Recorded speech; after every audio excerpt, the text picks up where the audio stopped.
Se você ainda acredita que a mulher de Caim era uma descendente de Adão e Eva, você está completamente enganado. Caim se casou com uma descendente de Nod. Nod, que era um grande líder celestial que aderiu à rebelião de Samasa aos caídos.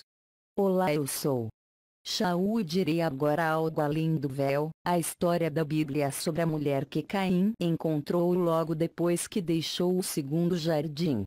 Ainda hoje é alvo de muitas especulações, onde a grande maioria dos evangélicos acreditam que Caim ficou lá sozinho durante anos aguardando que alguma filha ou neta de Adão e Eva fosse enviada até a ele. Diz assim o texto na João Ferreira de Almeida. E saiu Caim de diante da face do Senhor, e habitou na terra de Nod, do lado oriental do Éden. Gênesis 4:16. Este pensamento de que Caim esperava por uma semelhante da mesma linhagem é errado. Os criadores da Bíblia tinham que contar esta historinha tentando omitir alguns fatos reais. Porém eles acharam que nunca seria descoberto através do nome Nod, que sabemos que nome próprio não tem tradução, e que fez toda a diferença na história da Bíblia. É sabido que este trecho não tem nenhuma explicação dentro da Bíblia nem fora da Bíblia. Mas muitos teólogos e estudiosos da Bíblia alegam que Nod significa fuga, ou seja que Adão considerava aquela região do leste como uma terra de fuga. Então por que os tradutores da Bíblia não traduziram a palavra Nod e colocaram o nome da terra de fuga? Afinal ela tem uma tradução. Não traduziram por uma simples razão. A palavra Nod, como já disse acima, é um nome próprio e como nós sabemos, nome próprio não se traduz. Confere na sua Bíblia se o nome Nod está ou não com o N maiúsculo. Na única tradução que tem ousadamente no lugar da palavra Nod como fuga é a das Testemunhas de Jeová. Eu digo isto com propriedade, pois um dia eu já estive aí onde você está, inerte, preso aos dogmas e preceitos de homens, e nunca conseguia enxergar uma das coisas tão simples como esta historinha de Caim, da forma descrita nas Bíblias de hoje. Depois que comecei a procurar dentro de mim a verdade que vem do alto, como bem sabemos que somos a morada do Criador, aí sim, as coisas começaram a ser explicadas, e estou passando para vocês, que querem entender verdadeiramente os verdadeiros ensinamentos do Criador do Universo. Que eu te digo que você é o templo. E que você não precisa de um líder religioso, e sim bastando apenas olhar para dentro de si mesmo, obterá todas as respostas, assim como eu estou obtendo. E hoje venho através deste para tentar te explicar como Caim encontrou sua mulher e quem era esse tal de Nod das terras de Nod citadas na Bíblia, que da qual já lhes falei anteriormente em Gênesis 4:16. Eis a explicação. Quando um príncipe planetário é enviado a um planeta, com ele vem um grande grupo de assessores formado por cooperadores angelicais e uma hostes de outros seres celestiais designados para fazer progredir os interesses e promover o bem-estar das raças humanas. Desse grande grupo de cooperadores haviam 100 que se destacavam, 50 masculinos e 50 femininos, e que foram formados por seres ascendentes rematerializados, eu não disse reencarnados. Pessoas que foram como eu e você, e que após sua vida mortal estavam seguindo suas carreiras de ascensão e que tinham como missão usar toda a sua experiência como humano para ajudar o príncipe planetário no desenvolvimento da humanidade. Vale lembrar que nenhum desses 100 cooperadores tiveram suas vidas humanas aqui na Terra. Todos os membros deste grupo de 100 eram excelentes líderes com cargos de grande responsabilidade na administração da cidade fundada pelo príncipe, ao qual tinha o nome de Dalmátia e que se situava onde hoje é conhecido como Mesopotâmia, no Mediterrâneo. A cidade apresentava o melhor da engenharia que havia na época. A arquitetura das cidades vizinhas foram muito influência pelo modelo da cidade de Dalamátia. O grau de cultura de um mundo é medido pela herança social dos seres nativos e a rapidez de sua expansão cultural é integralmente determinada pela capacidade de seus habitantes de compreender novas ideias avançadas. Os 100 de Caligastia conheciam bem as artes e a cultura elevada do governo celestial do Messias. Mas esses conhecimentos é quase sem valor em um planeta povoado por seres primitivos quase sem conhecimento. As pessoas não estavam prontas, mas os 100 estavam bastante prevenidos para não dar conhecimentos de modo súbito. E muito menos elevação das raças primitivas da época aqui na Terra. Eles compreendiam bem a evolução lenta das espécies humanas que se abstiveram sabiamente de qualquer tentativa radical de modificar o modo de vida humano na Terra. Os 100 nunca tentaram impor os hábitos e costumes de uma outra raça, ainda que superior. Eles trabalhavam sempre pacientemente para elevar naturalmente os costumes das raças humanas aqui na Terra, já submetidos à prova do tempo em cada raça. A raça humana havia demorado muitos séculos para adquirir a pouca religião e a moral que tinham.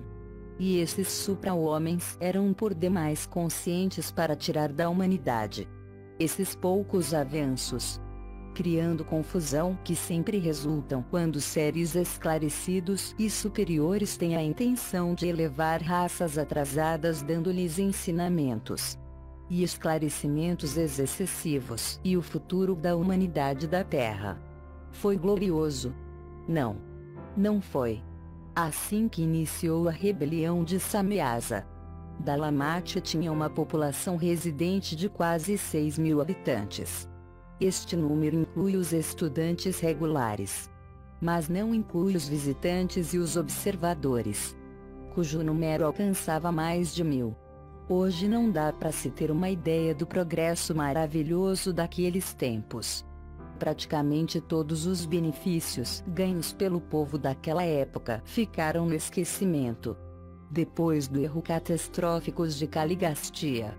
Desde a chegada do príncipe celestial Caligastia, a civilização do nosso planeta Terra progrediu de um modo bastante normal, ou seja, bem como nos primórdios, lentamente, por quase 300.000 anos.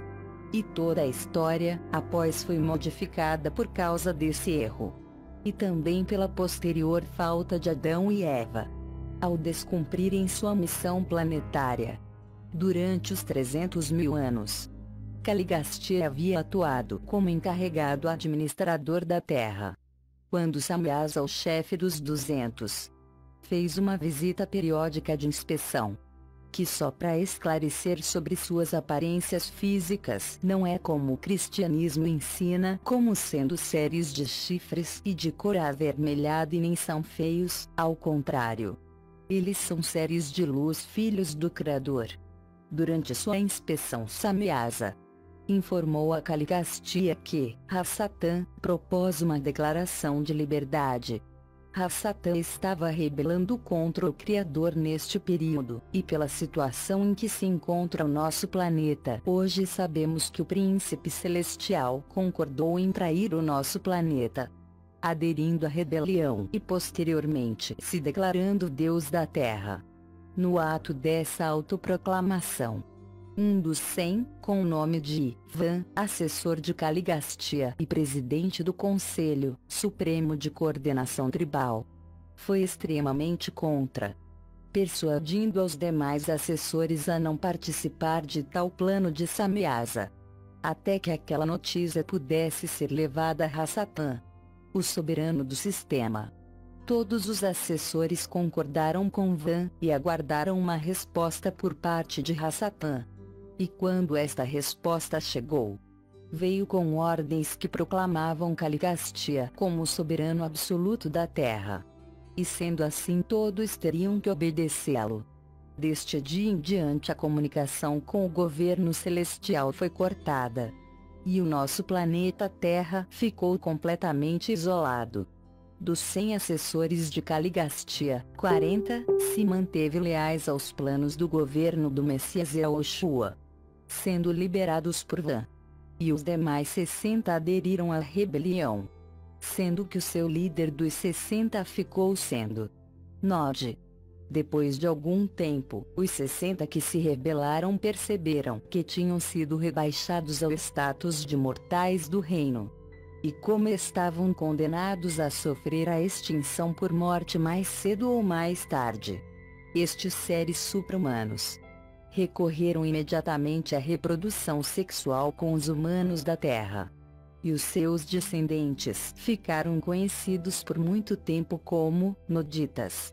E seu local de morada claramente como ficou agora a Terra conhecida como Nod, onde Caim encontrou sua esposa Remona. Ficou claro agora a presença desses extraordinários supra-homens abandonados pela rebelião, e unindo-se agora aos filhos e filhas da Terra, é que deu origem aos famosos Nefilins em Gênesis 6:4. E em Números 13:33, em vários locais falando de hoje século XXI foram encontradas por arqueológicos inúmeras ossadas gigantes. Algumas medindo até quase 4 metros de altura ou comprimento. Inclusive pegadas em pedras essas bem grandes, como a que foi encontrada ao redor do rio Paruxi, no Texas. Enfim, Caligastia se rebelou.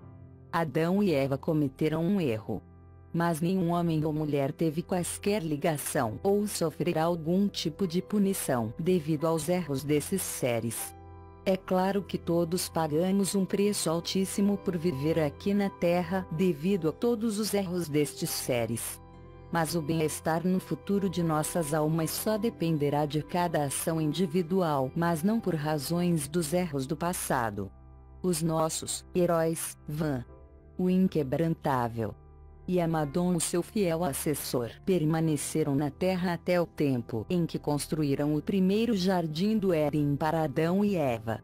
Van ficou como chefe titular de todas as personalidades supra-humanas funcionando no planeta.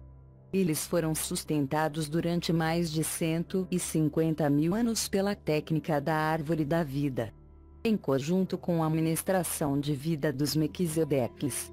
Melquisedeque, o rei de Salém, o qual não teve início nem fim. É uma história interessante, mas fica para o próximo. Até lá. Obrigado por assistir e compartilhar este impressionante conto, real e esclarecedor.